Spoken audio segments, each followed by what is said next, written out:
of the Russian Federation were put on the table.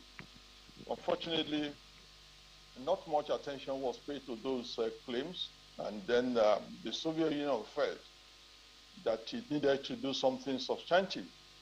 On the 21st of February, the president of Russia, the Russian Federation thought it needed to do something substantive. On the 21st of February, President Putin made a long speech, very long speech, almost rambling speech, where he made a claim, a historical claim on Ukraine, saying in essence that the continued existence of Ukraine as an independent nation was at the pleasure of Moscow. And 2 days later, on the 24th of February, on the 21st, he recognized the two breakaway republics in the Donbass region of Ukraine, and on the 23rd, he sent in his troops, I guess with the intention of occupying the capital of Ukraine, forcing regime change, and what have you. And so I needed to construct that backdrop to make the point that the crisis we're witnessing today didn't actually start with the invasion. The invasion was just a logical follow-up of a series of events that has started since 1991-92. Okay, so would you say this conflict is more about Russia's territorial expansionist agenda in terms of wanting to take over Ukraine, rather than just talking about Ukraine's sovereignty or not? No, I don't think it would be right to say that. That's the impression that the Western media is trying to create. But we, as analysts, we have responsibility to look beyond the facade of propaganda and try to make sense of the development. What is at stake actually is contention between the concept of sovereignty and the national interests of a major global power. The concept of sovereignty, as defined several years ago by the French jurist Jean Baudin, talks about the control of the sovereign over his or her people and territory. Absolute control of the sovereign over his people and territory. That's the way Jean Baudin conceptualized sovereignty. Of course, there's no question about the fact that that is no longer feasible in the present global system for obvious reasons. There are 1,001 reasons why no sovereign can maintain that type of control that was supposed to be the basic canons of the concept of sovereignty. But more importantly, you have a situation in which a major global power, the successor nation to a superpower, a nation that is in possession of an array of nuclear weapons, came out to express concern about certain developments in the region and made the case that such steps that countries like Ukraine and Western societies arranged, organized as NATO, that some of the steps they were taking in relation to Ukraine and what status it would have in Europe were fundamentally at variance with its own interests. That's the claim of the Russian Federation. It's the claim of President Putin that it is not necessary and it is not acceptable for NATO to expand and admit Ukraine into its fold.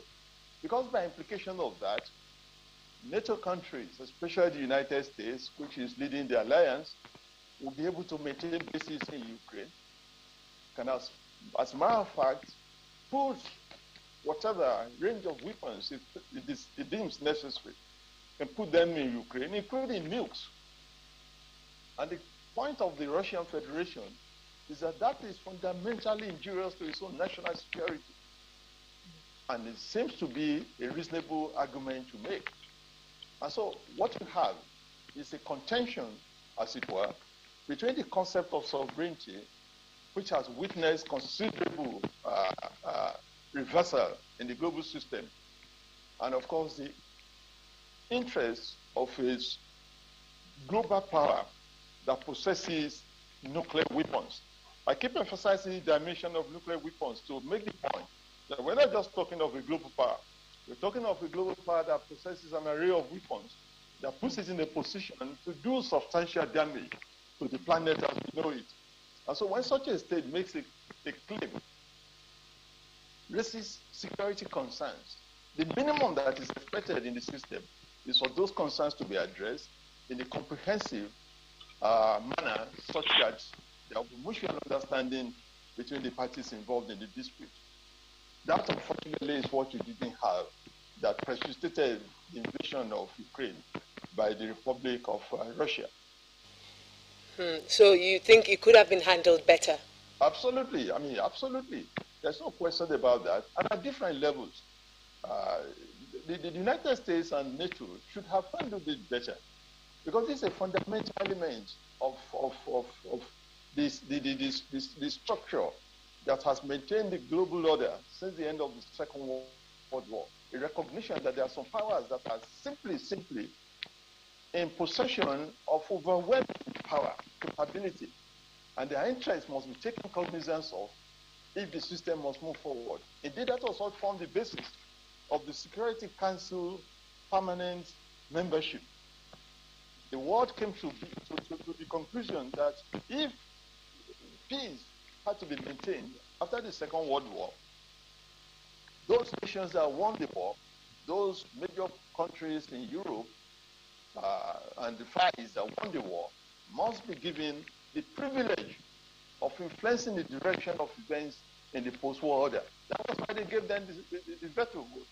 And so the United States of America should not have pretended that the security issues and complaints being raised by Russia were irrelevant.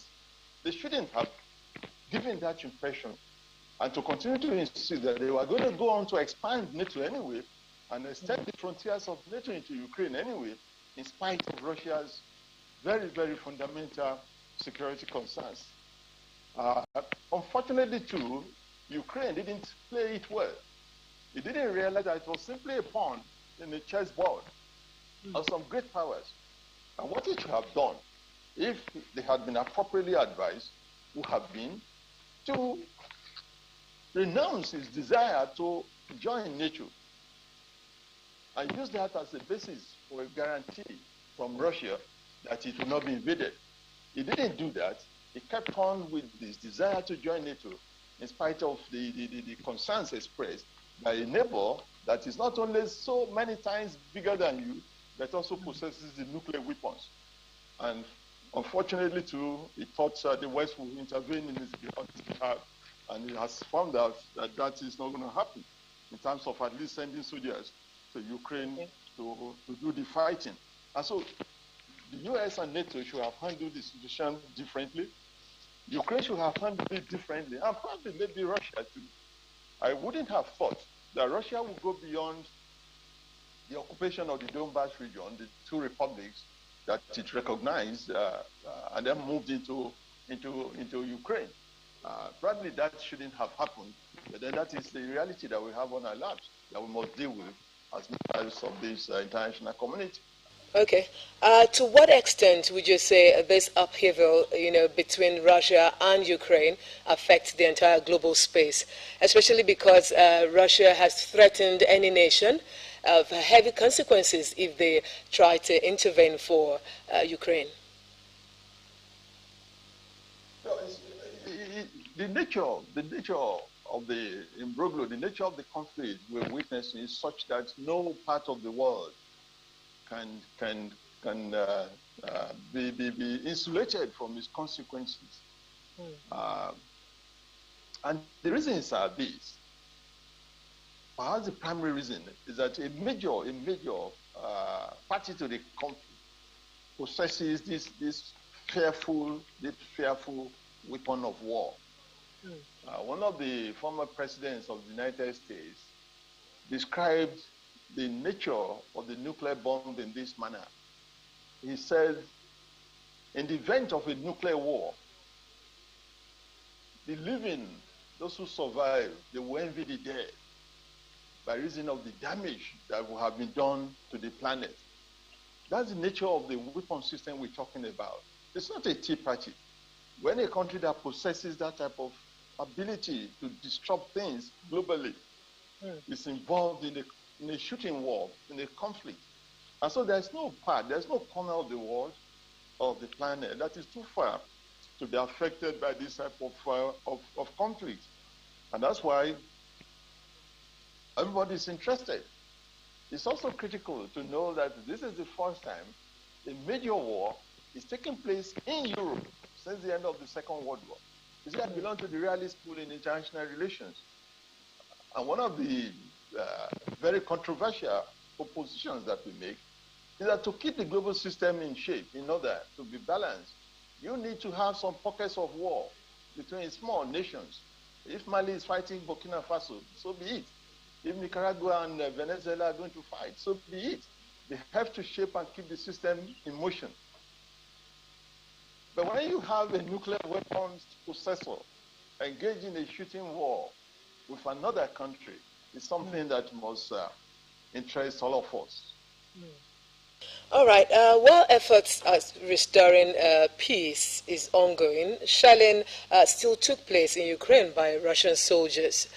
Perhaps the world decided that it was time to really go back to the drawing board and talk on the round table, with Russia. But how does this place Putin? Because it seems like he's being insincere. If the United States were in the position of the Russian Federation, I'm sure it's going to be doing exactly the same thing. In the present global system, two issues, two elements are primary. The first one is your power capability. The second one is your national interest. If America is facing the same security challenge that the Russian Federation is facing in relation to Ukraine, of course it will do a similar thing. Recall that in 1961-62, during the Cuban Missile Crisis, President J.F. Kennedy had actually ordered something similar to what Putin has been accused of doing, putting the nuclear forces, putting them on attention to be prepared for the possibility of usage of the nuclear bomb. And what was the argument? Washington, D.C. claimed that the decision of the Soviet Union to place missiles in Cuba, on the island of Cuba, 90 kilometers away from Florida, was a fundamental act of aggression against the United States. And made the argument that if those missiles were not withdrawn by a particular date, that was going to virtually sink the island of Cuba. We're talking of 90 kilometers to Florida, to the United States. Now you're talking of a country that shares boundary with a fellow nation of superpower capability, possessing the same nuclear weapon that you wanted to use in 1962. And so why does it seem unreasonable for the United States to do that in 1962 and for us to say Russia shouldn't do it in 2022? It doesn't make sense, but it's in the nature of the international system in which we are, where everyone defines the system with its own binoculars of national interest. All right. With the various sanctions that Russia is facing at the moment, talking about diplomatic, economic, and even in the sporting world, Russia is fast becoming a pariah state. Do you think that's the solution to this problem? Or do you even think that the nation can't survive that way? It's certainly not going to be a solution to the problem. It's not the first time sanctions have been deployed against a great power. You recall that in 2014, when Putin moved into Crimea and annexed Crimea. A range of sanctions were put in place, but they haven't stopped the Russian Federation from going ahead with the annexation of Crimea. And of course, after some time, you find that the same Western societies that shouted blue murder have started the process of rapprochement with Russia. And so, yes, there could be pains, but certainly imposition of sanctions is not going to be the basis for a solution to this. Look at Iran, neighboring Iran, when the issue of the nuclear deal was on the table, and the range of sanctions were brought to bear. Iran survived and is still surviving. how much more a country of the size and the resources of the Russian Federation. I don't think these sanctions are going to work. I think what the world needs to do. Incidentally, the United Nations is not playing the role that ordinarily it should have played. What should be done is to compel everyone of the parties to recognize that the Russian Federation has legitimate security concerns that must be addressed. I'm sure as long as those ones are still out there hanging, we haven't seen the end to the crisis. All right, the level of patriotism, demonstrated by citizens of Ukraine is something that seems like we have lessons to learn from. Would you say it's a function of leadership? Well, of course, when the people are fully mobilized, or when they are mobilized in the dimension that we speak of Ukrainians, it certainly has to do with leadership. What is leadership anyway? It's not about mobilization. It's the ability to get ordinary people to do extraordinary things. And so if you see Ukrainian asking to be allowed to go fight to the last man, it's because they have been appropriately primed by the leadership of the country. That is not to suggest that the political current in Ukraine flows just in one direction. We may be able to get away with the impression because we are exposed mainly to Western news media. And so the packaging of the Ukrainian conflict, of course, must be from the perspective of the West. It's not as if every Ukrainian supports this attempt to railroad the country into NATO. Certainly not. But the point you made about those who have demonstrated the will to fight, to defend their country, is something that is commendable. But it's only leadership that has this organic link, if you will, the linkage with its populace, that will be in a position to so mobilize them against such a major national task. If the leadership is not one with the society, if there's a dissonance, complete dissonance between state and society, if the basic things of life that give meaning to living have not been met by the governing elite, it will be pretty difficult to mobilize people to want to do this type of thing that Ukrainians are into. And so the lesson for us is leadership. All right, what do you think Nigerians can actually pick from this lesson that you've talked about in terms of having unity of purpose and then believing in the nation's leadership? My concern with the Nigerian state in relation to foreign policy, or one of my major concerns, and I've expressed this severally. I was on the panel that was interviewed on the case of the young lady that was evidently murdered in Côte d'Ivoire several weeks after which our case was brought to the knowledge of the Nigerian state. That the Nigerian government needs to be a little more proactive. It was evident, the signs were there, that there was going to be war in Ukraine.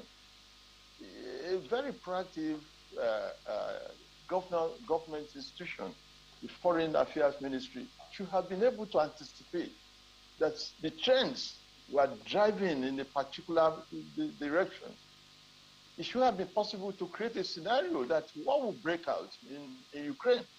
And so you don't allow the war to hit you in the face before you start scrambling to find ways of helping your citizens out of the theater of conflict. Serious nations had taken steps to get their citizens out of that country because it was evident. The signs were there. The cloud was thick that there was going to be a war. And you have this array of young men and women, Nigerians, studying in different universities in Ukraine out there without much help from the country until the conflict actually broke. So that's one thing that the Nigerian government may want to look at, to set its machineries in such a manner that it would be proactive enough to sense where there is danger and take needful steps to protect the citizens. And of course, the point you made about leadership is unimpeachable, that the leadership must be responsive, it must be responsible, it must be accountable. It is a leadership that occupies that type of space, that will be in a position to mobilize the people to take very patriotic actions, the type that we claim the Ukrainians are taking in relation to the invasion of their country. All right. The former U.S. President Donald Trump was quoted saying that under President Bush, Russia took over Georgia, and under Obama, they took over Crimea. And then now, under Biden, they're taking over as invading Ukraine, that he remains the only president in the 21st century who such a thing did not happen under his watch. Would you say it's particularly about something he was able to do right, or perhaps it was just something he did differently? Which president is that, please? President Donald Trump. Oh, Donald Trump. Donald Trump, of course. Donald Trump wasn't a serious character. His defeat was good riddance to bad rubbish from the point of view of the American political system. And again, it bears repetition that American institutions deserve to be saluted for their resilience in being able to manage Trump for 4 years and easing him out of the system before complete damage was done. It was also in the air that Trump and Putin had this very, very cozy relationship. I heard on CNN, as a matter of fact, when Mr. McCabe, who was for a moment the acting director of CIA, was asked the pointed question whether the intelligence community in the United States regarded Donald Trump as a security threat to America. And the guy looked the cameraman in the face and said emphatically that that point was already well made by the intelligence community, that the president was indeed a threat to the security interests of his country. And so if you look at it from that point of view, you will see that I'm not sure there were things that Putin needed to get from Donald Trump that he didn't get. I don't have the exact information. But if you heard that from the guy who was running the CIA, then you know the points that we're making. And so maybe that accounts for the relative calm between the United States and Russia under President Donald Trump. But more importantly, we need to emphasize beyond this facade, we need to emphasize the fundamental issue that when the security interests of a major power is at stake, you cannot pretend that that power has not made a point, because such a power has enough capability to disrupt the system. It's a country that has no power, that is the basket case of development, that may have its interests disregarded by the international community. But when a nation of almost 200 million people with a very, very scary arsenal of nuclear weapons is consistently making a security play, it is smart on behalf of on the part of all of us to listen to such. It is that smartness that the Ukrainian leadership didn't demonstrate that has brought it into this situation. Because no matter how you look at it, Ukraine is damaged. The longer the war lasts, the more the level of damage that country will suffer. And it's needless putting your country through such. If only you had a little more purchase on statecraft and knowing what to do at the right time, knowing how to beat a very delicate balance between two contending, very formidable forces. Some commentators are actually worried, and they are warning that a third world war could be brewing. Do you share that concern? No, I don't. I don't. Well, let me put it this way. Okay. The situation is yet evolving. And so what the best we'll be able to do is to make some conjectural propositions or pronouncements. They haven't seen anything that suggests to me that a third world war is imminent. And let me show you some of the signs. In spite of all the diplomatic, the razzmatazz, and the bickerings and all of that at the diplomatic plane, the Americans are unequivocal that American soldiers are not going to be introduced into this theater of conflict, theater of war. That is significant. Number two, to the extent that Ukraine is not a member of NATO yet, even if it desires to be, Article 5 of NATO cannot be activated on its behalf, which says that an attack on one country is an attack on all. Number three, the Russian Federation has an advantage that it didn't have in relation to Afghanistan, where it bled for 10 years, several years after the Americans bled on that same territory for 20 years. It has an advantage that is contiguous, stretch, a long-drawn boundary between the Russian Federation and Ukraine, and that puts the Russian Federation at an advantage in terms of how to handle and deal with the situation in Ukraine. But that said, I'll be surprised if the intent of Putin is to annex the whole of Ukraine. That would be a very, very unusual thing to do. And there are very, very clear signs why that type of thing will not succeed. And that's why for me, who have always seen Putin as a strategic thinker, by the way, that doesn't constitute an endorsement. I'm just talking as an analyst who have been privileged to observe this trend for a long time. I don't think that a strategic thinker that he is, that Putin is going to want to occupy the whole of Ukraine. I guess he wants to do regime change.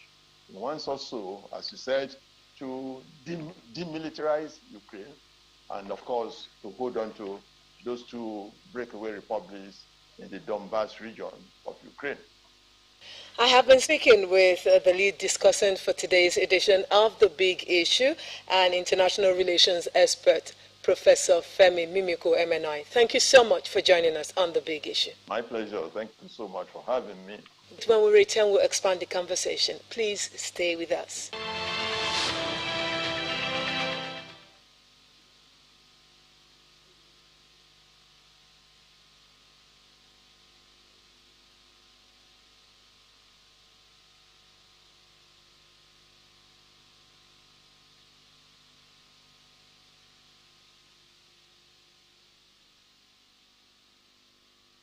But they all have orders to erase our history, erase our country, erase us all.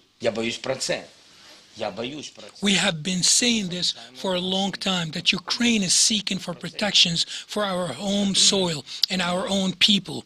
But such protections have not been provided. European countries assisted us with the waves of migration. However, we should discuss the guarantees that are required to protect our country, our home soil, and our people. The enemy is pulling its troops closer to the capital. We are getting ready, and we will defend our city. Direct that question to President Biden. He is the one who said, if we do not go the way of sanctions, the alternative can only be the Third World War. Biden is a veteran politician regardless of our position on what the United States does on the international stage. Biden and President Putin in June of last summer in Geneva consistently confirmed the declaration of the leaders of the United States and the Soviet Union in the 1980s that there could be no victor in nuclear war, and therefore it should never flare up. In January of this year, the leaders of the 5 permanent members of the Security Council signed a similar joint declaration. Most likely, the old instinct is still alive in the minds of our Western partners, that they do not rule out such a possibility, despite the public affirmation of the position of the 5 permanent members of the Security Council. They have come to the Ukrainian soil not only to kill some of us, not only to shift our course and priorities. They have come to deprive Ukraine of the very right to exist. Today, the world has spoken with a clear, united voice. Together, the vast majority of the world has condemned Russia's unprovoked, unjustified, unconscionable war. We have deplored Belarus for allowing its territory to be used to facilitate this aggression. You're welcome back from that news break. If you just joined us, we are looking at the developments on Russia invading Ukraine and, of course, how this impacts on the global space. On this panel session, I have with me Sunday Kulawale. It's nice being here again, Chukwemeka Oti. Thank you very much for being with us, everyone. It's time to expand the conversation on the big issue once again. Yes, and also the panelist for today's session is Olalekan Olajobi. Thank you once again for being here on the big issue. It's my pleasure to be here again. Thanks for having me. And of course, it's not just like we're having just one arm of the of the wings, but then we will be doing it together. Okay, if you take a look at the assertions and the postulations, if I put them that way, of Professor Femi Mimiko MNI, our lead discussant, it's tilting towards the fact that just as we say, some people are testing microphone of the entire world, as it were. Do you think that as it stands now, shouldn't there be a way to respect the Pact for Peace? Although it's not yet even an agreement yet, peace talks are supposed to be ongoing, yet shelling took place in Ukraine, and you find lots of threats even on foreign nations saying that if you intervene in any way in this ongoing conflict, then you find the heaviest consequence that has ever been in the history of your existence. Isn't that so heartbreaking?